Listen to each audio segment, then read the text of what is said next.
আপনারা যিনারা অনেক বেশি দাম দিয়ে এই ধরনের ব্যাগগুলো কিনতে পারেন না, বলেন যে রেট কমাইতে হবে, তো তাদের জন্য সিরাজটেক নতুন মডেলের ব্যাগগুলো নিয়ে আসছে, যেটাকে অনেকে পলি ব্যাগ হিসাবে চিনে। তো পলি ব্যাগ হিসাবে চিনে ওই সিস্টেমের ব্যাগগুলো নিয়ে আসছি, তবে মাটি দেওয়ার পর এরকম রাউন্ড হয়ে যাবে। আপনার এই ব্যাগগুলো নর্মাল স্কোয়ার টাইপের থেকে যায়, তবে মাটি দেওয়ার পরে এরকম রাউন্ড হবে, আপনি বসায় দিতে পারবেন মাটিতে, কোনো সমস্যা এটা হবে না, ভর পড়লে এটা দাঁড়ায় থাকবে।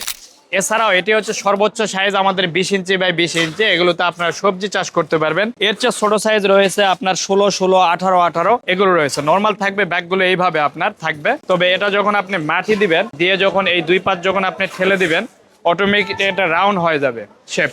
এটা আপনার 16, 16 পাবেন, এরপরে পাবেন 14, 14, 12, 12, 10, 10, সর্বনিম্ন 6, 6 ইঞ্চি পর্যন্ত পাবেন। তো এটা আপনাদের মরিচ গাছ বা যে টমেটো গাছ অথবা আপনার বেগুন গাছ, ক্যাপসিকাম গাছ এই জাতীয় অথবা ফুলের গাছগুলো লাগানোর জন্য বেস্ট, কম খরচে। এগুলো কিন্তু যেহেতু চাপ কম পড়ে, যার কারণে এগুলো প্রায় 8 থেকে 10 বছর পর্যন্ত লাস্টিং করবে। তো এটি হচ্ছে ব্ল্যাক কালার। আর একটা রয়েছে আপনার গ্রে কালার, এটি একটু নরম ফেব্রিকের তৈরি, এটাও 200 জিএসএম এর ব্যাগ। এগুলো এটার চেয়ে আরো কম দাম এগুলো পাবেন। এই গ্রে কালার যেগুলো রয়েছে এটার দাম একটু বেশি পড়বে, এটার দাম একটু কম পড়বে, এই পার্থক্য রয়েছে। তবে আরেকটি পার্থক্য রয়েছে, এটা একটু শক্ত আর এটি নরম টাইপের হয়ে থাকে, এই পার্থক্যটা রয়েছে। তো এই প্রোডাক্টগুলো নেওয়ার জন্য আমাদের স্ক্রিনে দেওয়া নাম্বারে আপনারা যোগাযোগ করতে পারেন, অথবা আমাদের ওয়েবসাইট ভিজিট করে আপনারা অর্ডার করতে পারবেন।